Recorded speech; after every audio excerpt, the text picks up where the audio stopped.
Hello guys, स्वागत है आपका मेरे चैनल में फिर से एक बार। आज मैं एक्सप्लेन करने वाली हूँ एक नया चाइनीज ड्रामा। आई होप कि आपको ये ड्रामा पसंद आए। Okay, let's start this drama.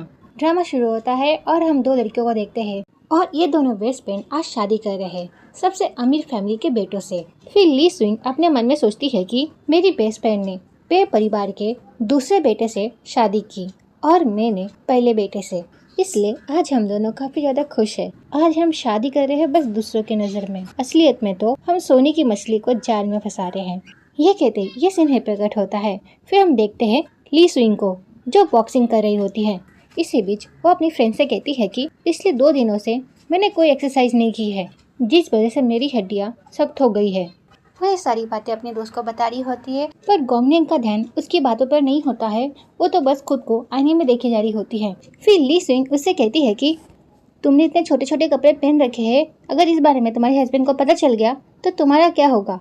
ये सुनकर वो कहती है कि पिछले 3 सालों से एक अच्छी लेडी बनने का पीटन करते करते मैं तो खुद ही को भूल गई हूँ। और तू मुझे क्या बोल रही है? हाँ, तू खुद एक फिटनेस ट्रेनर है, पर फिर भी तू ऐसा नाटक करती है हर दिन कि तू बहुत बीमार है। सच कहूँ तुझे ऐसा देखकर तो मुझे बिल्कुल अच्छा नहीं लगता है, और ऐसे भी मुझसे ज़्यादा तो तुझे केयरफुल रहना चाहिए, क्योंकि तेरा हस्बैंड काफ़ी ज़्यादा डेंजर है।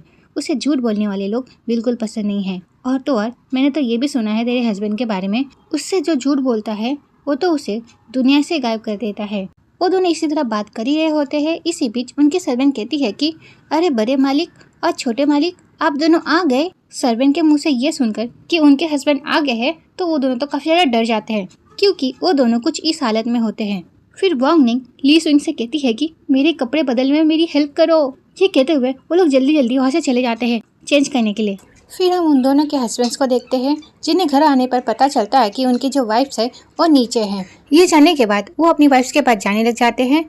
और उसके बाद हम ली सुइंग को देखते हैं जो गोंगनेंग के कपड़े की चेन लगा रही होती है, जो ठीक से लग नहीं रही होती है। और इसी बीच उनके हस्बैंड वहाँ पर आ रहे होते हैं और वो दोनों ये देखकर काफ़ी ज़्यादा डरे हुए होते हैं। पर जैसे तैसे वो गोंगनेंग के कपड़ों की चेन लगा देती है और इसी बीच उनके हस्बैंड वहाँ पर आ जाते हैं। उसके बाद वो दोनों अपने हस्बैंड को वहाँ पर देखकर दोनों साथ में कहती है कि आप आ गए। गोंगनेंग का पति एक बुद्धिस्ट होता है तो वो थोड़ा सीधा साधा होता है, पर ली सुइंग का पति एक बिजनेसमैन होता है और तो और वो काफी ज्यादा चालाक भी होता है, जिस वजह से वो घर में आते सारी चीजें ध्यान से देखने लग जाता है। और इसी बीच ली सुइंग के हस्बैंड की नजर उसकी बॉक्सिंग बैग पे पड़ने वाली होती है। ये देखकर ली सुइंग जल्दी से अपने हस्बैंड के पास जाती है और उसका हाथ पकड़ लेती है।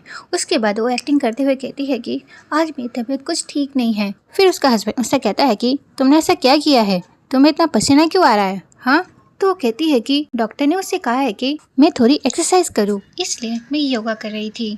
ये सुनने के बाद उसका हस्बैंड अपना हाथ उससे छुड़ाते हुए उससे कहता है कि तुम्हारी तबीयत पहले से ठीक नहीं है, तो तुम अपने आप को इतना पुश मत करो। ये कहने के बाद वो उससे कहता है कि चलो तुम जाकर फ्रेश हो लो, क्योंकि आज रात हमें एक डिनर पे जाना है। ये कहते ही ये सीन प्रकट होता है। फिर हम उन दोनों बेस्ट फ्रेंड्स को अपने हस्बैंड के साथ उस पार्टी में देखते हैं।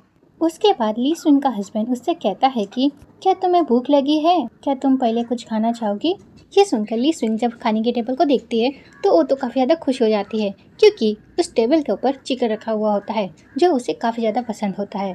तो वो भावनाओं में बह जाती है और वो उससे कहती है कि हाँ।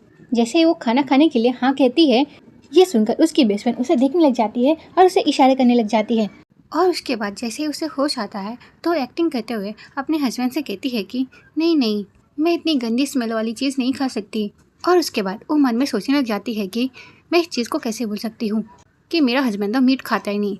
और इसी बीच उसकी बेस्ट फ्रेंड का हस्बैंड उससे कहता है कि क्या तुम ये खाओगी? फिर वो भी अपने हस्बैंड के सामने नाटक करते हुए कहती है कि नहीं नहीं, मैं इस चीज़ को नहीं खा सकती, पता नहीं लोग इस चीज़ को कैसे खा लेते हैं। फिर वो कहती है कि बुद्ध ने कहा है कि हमें बेजुबान जानवरों को ऐसे मारकर नहीं खाना चाहिए, हमें उन्हें छोड़ देना चाहिए। उसकी ऐसी बातें सुनकर उसका हस्बैंड तो काफ़ी ज़्यादा खुश हो जाता है। फिर वो अपनी वाइफ से कहता है कि तुम दोनों यहीं पे बातें करो, हमें थोड़ा काम है। ये कहकर वो अपने भाई के साथ वहाँ से चला जाता है। और उसके बाद जैसे उनके हस्बैंड वहाँ से चले जाते हैं, ली सुइंग की बेस्ट फ्रेंड उससे कहती है कि तुम ये क्या करने वाली थी? हाँ, तुम्हारी वजह से तो अभी हमारा पुल खुल जाता। ये सुनकर वो उससे कहती है कि क्या करूँ यार, इतना अच्छा खाना है, देख तो सही, इतना अच्छा खाना देखकर मैं तो सब कुछ भूल ही गई थी।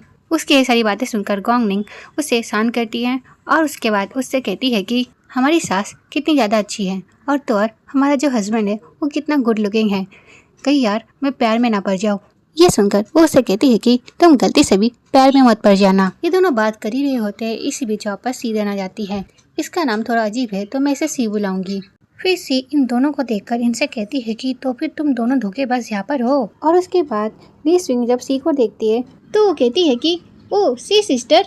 ये सुनकर सी कहती है कि कौन सी सिस्टर, मैं तुम्हारी कोई सिस्टर नहीं हूँ, मैं पे परिवार की गॉड डॉटर हूँ, समझी? तो फिर तुम दोनों मुझे सिस्टर मत बुलाया करो। ये सुनकर वोंग नेंग कहती है कि तो फिर हम इसे बिग सिस्टर बुलाएंगे। फिर ली स्विंग उससे कहती है कि हमें अपनी इमेज का भी ख्याल रखना है, तो फिर तुम थोड़ा धीरे बोलो। तो ये वीडियो यहीं पे खत्म होती है। नेक्स्ट पार्ट के लिए कमेंट करना। Okay bye bye.